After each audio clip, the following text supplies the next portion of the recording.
nous a mis dans des trains avec des étiquettes, avec des soldats français pour nous accompagner. À la gare, il n'y avait plus personne pour nous recevoir. On pensait donc qu'on arrivait 5 mois après. On n'offrait aucun intérêt. Pas un journaliste, pas un représentant d'un ministère, rien. Totalement paumé. On vous a ramené à Paris, maintenant vous pouvez crever sur place. On n'a plus rien à voir à faire avec vous. Alors, comme le camion passait à 2 pas de l'endroit d'où j'avais été arrêté, et qu'il devait m'amener chez ma tante, puisque je ne savais pas où aller, j'ai demandé aux soldats de... C'est bête, hein. J'ai demandé aux soldats de revoir l'appartement d'où j'étais parti. Je suis arrivé, l'appartement était occupé par des sinistrés de Saint-Denis, qui étaient là-bas depuis 1943, depuis que leur logement avait été bombardé par les Anglais lors d'un raid. Et quand ils m'ont vu, ils ont eu un choc. Et moi, j'ai pas eu le courage de dire, ben voilà. Surtout, j'aurais eu d'autres soldats, j'aurais peut-être pu me réinstaller dans mon logement. Mais j'étais tout seul, les soldats n'étaient pas montés avec moi, ils étaient restés en bas. Je suis parti un peu écœuré, un peu découragé. Et le camion m'a ramené jusqu'à chez ma tante. Mais ils ne sont pas montés. On m'a laissé ma valoche, mes béquilles, en bas du 13 de la rue Froissart. Et j'ai monté les marches, les 3 étages, avec mes béquilles et ma valise en bois qui à l'époque pesait des tonnes.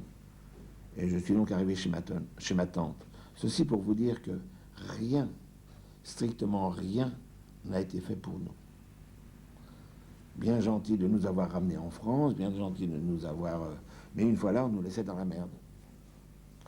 Au moins, on aurait pu la première nuit, puisqu'on arrivait désemparés, nous procurer un lit dans une caserne, faire quelque chose pour nous, que le lendemain, on puisse se débrouiller, on puisse savoir ce qu'on allait faire. Non. On nous a tous déposés à l'adresse qu'on avait indiquée. Supposez que je n'ai pas eu ma tante, qu'est-ce que j'aurais fait? J'aurais couché dans la rue, puisque mon logement était occupé. Enfin, je suis arrivé chez ma tante, et pour le premier soir, elle a improvisé et un couchage, et une rencontre avec des amis qui avaient survécu. J'ai donc, cette première nuit, j'ai dormi sur un cozy corner, comme on les faisait à l'époque. C'est drôle, je me rappelle des petits détails. Le cosy, il était en bois teinté à cajou, avec un tissu en reps vert cru dessus. Et il y avait un fauteuil assorti. Et donc ma tante avait invité pour le même soir des amis qui avaient connu mes parents, qui m'avaient connu. Parmi eux, il y avait M. Jacques, dont la femme était déportée, qui avait été à Bergen-Belsen et qui était morte au Val-de-Grâce en rentrant de déportation. Et je revois toujours, moi j'avais besoin de parler, j'avais besoin de raconter ce camp. J'avais besoin de partager avec les autres les emmerdes que j'avais eues. J'avais besoin de tout ça. Et en s'asseyant à côté de moi, il n'était même pas assis. M. Jacques m'a dit, mon pauvre Charles, si tu savais comme on a eu faim ici, et qu'est-ce que vous voulez, M. Zenou, que je lui raconte, moi, après ça? De quoi pouvais-je lui parler? Puisque lui avait faim. Et qu'il fallait que je me rende compte qu'il avait eu faim, lui, ici, en France. Alors, je n'ai pas parlé. Je n'ai pas parlé, comme beaucoup de déportés n'ont pas parlé à ce moment-là, puisque on n'intéressait pas. On gênait. Eux, ils essayaient de revivre, et nous, moi, j'avais 19 ans, et de quoi voulez-vous que je parle? Je pouvais parler que de mes parents disparus, que du camp, que des chambres à gaz, que des morts. En fin de compte, j'étais un gars qui racontait des choses morbides. Savez-vous qu'il y a un déporté qui a été enterré il n'y a pas tellement longtemps, que je n'ai pas connu moi personnellement, mais qu'un de mes bons amis a connu, quand il a raconté dans sa famille ce qu'il avait vécu à Birkenau, à Auschwitz, sa famille, d'accord avec le médecin, l'a envoyé en hôpital psychiatrique. Il est resté un bout de temps avant d'être lâché. Qu'une de nos amies déportées, quand elle est allée à l'hôpital Cochin, quand elle a parlé au médecin de ce qu'elle avait vécu à Auschwitz, Le médecin lui a fait un bon pour qu'elle aille à l'hôpital Sainte-Anne, l'hôpital psychiatrique.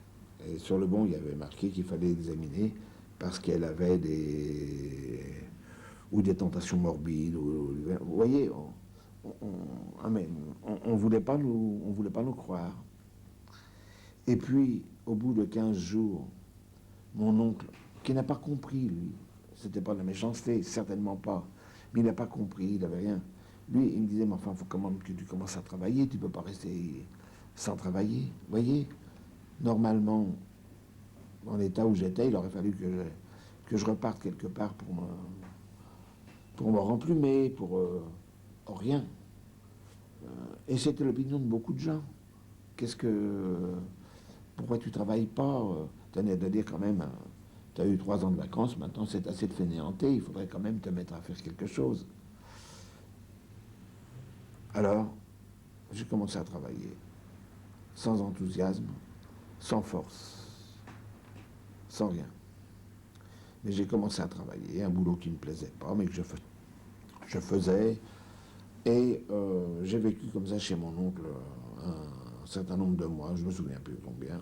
Mais enfin, j'ai commencé à travailler en novembre 1945. Et j'ai des camarades qui ont été pris en main par les médecins et auxquels les médecins ont accordé près d'1 an de séjour en maison de repos pour qu'ils reviennent à peu près à une vie normale. Ça, moi, ça ne m'a pas été accordé. J'ai donc commencé à travailler et à l'époque, la vie était très dure. Dès que j'ai su travailler un peu, j'ai travaillé dur et j'avais personne avec qui parler. Avec qui vouliez-vous que je parle?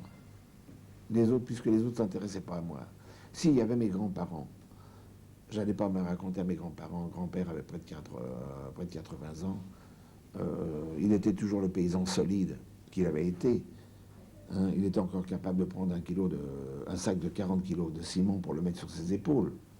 Et pourtant, peut-être que mes grands-parents auraient pu comprendre plus que les autres. Il y a une chose qui m'avait marqué, ils avaient eu des photos qui avaient été faites en mon absence, donc à partir de 42, en 43. Et mon ouvrier agricole de grand-père portait l'étoile sur ses vêtements de travail dans l'état où il était. Il portait l'étoile. Ma grand-mère, sur son tablier de paysanne, portait l'étoile. Dans ce petit village de 350 habitants, c'est peut-être une humiliation qu'on aurait pu leur épargner. Je crois que là, les édiles du Patelin ont queuté complètement. Ils auraient dû leur épargner ça. C'était quand même des vieillards. Et on ne fait pas une chose pareille. Et si je ne leur ai pas dit en fin de compte, si je n'ai pas fait rappel à l'étoile qu'ils avaient portée, c'est que malgré tout, ils avaient perdu 2 enfants sur 3 dans cette déportation, qu'ils commençaient à savoir ce qui s'était passé, et que je ne voulais pas raviver leur chagrin pour leur